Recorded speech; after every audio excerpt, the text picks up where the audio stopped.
Game 5 of the Western Conference Finals. Tip-off is just hours away. But first, Wendy, I have to ask you, where are you? Because you look like you're at a conference finals party. Where's the champagne, Wendy? But this is how we got here, y'all. Game 1, the Wolves had a lead up into the final minutes, but Luka had some magic, drop 15 in the fourth quarter to get the win. And then Game 2, we got the iconic isolation. Rudy Gobert guarding Luka, and the rest is history as the Mavs take a commanding 2-0 lead with the series heading back to Dallas. Game 3, though, y'all, unfortunately, it has the same track that the Wolves had to run back. Many had another lead with less than 5 minutes to go, but too much from Luka and Kyrie as they combined for 66 points to take a 3-0 series lead. Then the sleeping giant woke up in Game 4. Cat went for 4 of 5 from 3. Ant dropped 29 points and proved why he said he's never been swept. And after the win, what's new? Anthony Edwards, he was feeling confident. You told somebody in the hallway you were seeing for Game 6. Where does that confidence come from? What am I supposed to say? I'm supposed to say we're going to lose Game 5? No, I'm not going to never say that.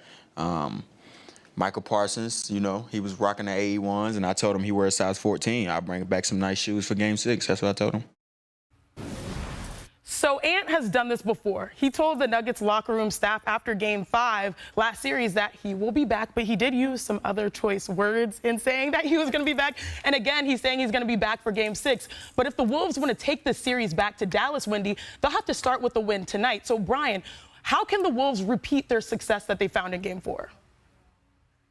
Well, Chiney, they used a pretty radical defensive strategy coming out in Game 4 that certainly caught the Mavericks flat-footed. They put Ant Edwards on Luka Doncic, and he had tremendous success defending that matchup, which frankly surprised me because Luka is very strong, but Ant guarded him 36 times. That's way more than games 1 through 3 combined. I think it was about double what he guarded him in the first 3 games combined. And Luka struggled in that matchup, just 5 of 15 against Ant when he was a primary defender. That enabled Jaden McDaniels to switch over and guard Kyrie Irving. And Kyrie admitted after the game, going up against a 6'9" guy with long arms like McDaniels, over 7-foot wingspan, did affect him, and frankly, he wasn't ready for it. And that helped keep the Mavericks from getting comfortable, and it gave the Wolves a chance to get going, especially Karl Towns in the second half. So I would expect to see that same defensive alignment. Maybe it's not as aggressively out of the gate, but certainly the Wolves know they can go to that, and I expect that to be a big part of their game plan. Absolutely, because they understand that their identity is defense. And Andraya, what do you think that the Wolves need to do to keep this momentum going? Yeah, I think the biggest thing is that defense, right? And for me, it's containing Kyrie Irving. Like, Kyrie Irving just talked about that matchup with Jaden McDaniels. You just heard what Wendy said, right? He wasn't ready for that matchup, but now he's had a game with that matchup under his belt. He's had film to watch on himself against Jaden McDaniels. He's going to have a better plan of attack. Do you remember what Kyrie Irving did in Game 1 of this series on the Timberwolves home court? 24 points in the first half. I imagine Kyrie Irving coming out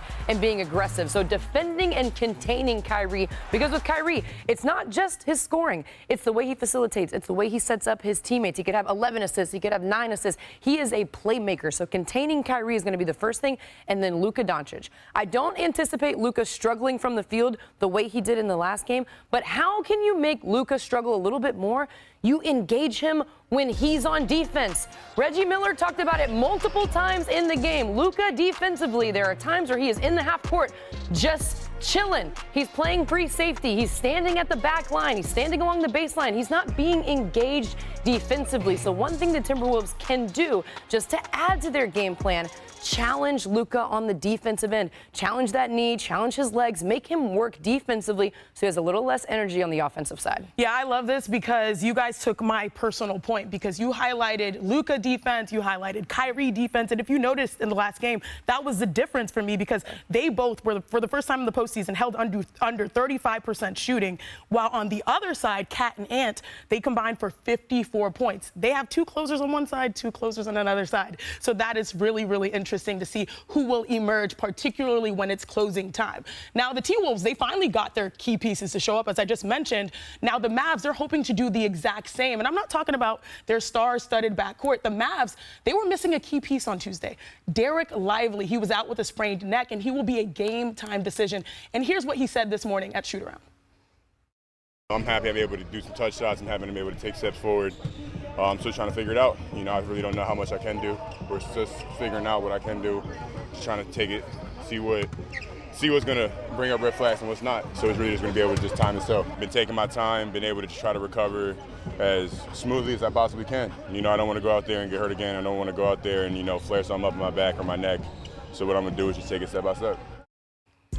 And they will need those steps because the Mavs have been at their best with Lively on the floor this series. They're a team best plus 22 when he is on the court, and their offense is unlocked with the unreal 132.5 offensive efficiency.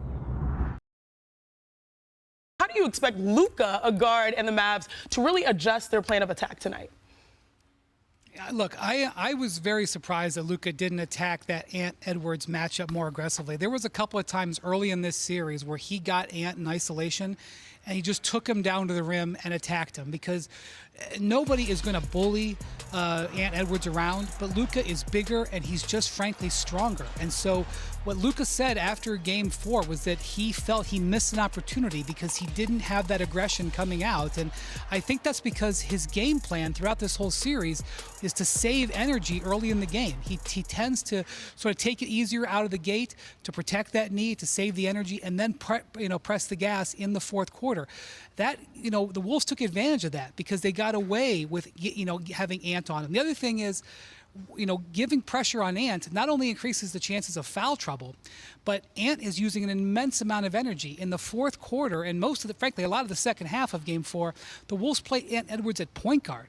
He had 9 assists in the second half. He's never had 9 assists and a half in a game in his career. So Luka allowing him to save that energy by not going at him early, I think was a mistake. And I think if that matchup comes back early in this game tonight, you will see Luka have a completely different mindset when seeing Ant-Edwards in front of him. Yeah, and I think it's going to be really fun to see also what Luka does because Luka, he said after games, man, I'm tired. Oh. But when it comes to situations like this, he's built different. Luka Doncic averages the most points per game in NBA postseason history after a loss. We know he's probably not, no one is 100%, but we know he's banged up more than most. But the fact that he puts up numbers like this, 34.2 over MJ, AI, Jerry West, look at the company, Drea. Yes, and that's why I talk about you got to try and wear him out when he's on defense so he doesn't have that energy on the offensive end to put up 34 points. That's going to be a huge key. But it's going to be hard because Luka, he controls the pace, the tempo of the game better than most people. But by the way, the Wolves, they are the 156th team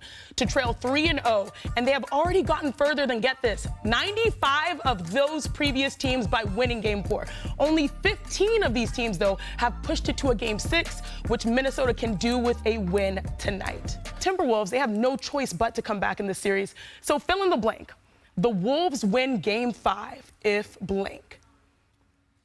Karl Towns stays hot. His shooting down the stretch in Game 4 made all the difference, really provided some of that extra offense that the Wolves need. They're not a great offensive team. They are a great defensive team. They need scoring.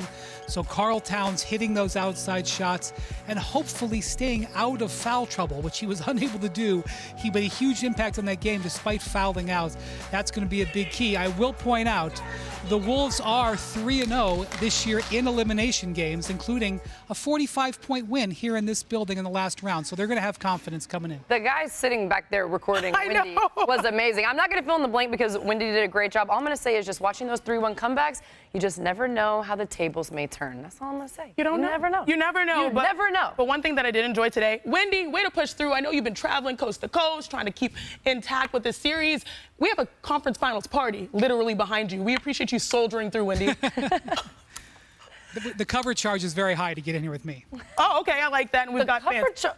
Look at Windy. Andraya, we back in action a little bit here. It's good to have you talking NBA. The Wolves, it will be their backs against the wall, but at least they are home. This series, I mean, if you feel like if anyone is to make history coming back from 3-0, it might be Ant-Edwards, particularly being a part of this next generation that is a changing of the guard. That's it from us here on NBA Today. That's all we got. Somebody send Windy some champagne. Somebody just give him bottles, mimosa. something. You're doing great, Windy. He's crushing it. We'll see you guys tomorrow.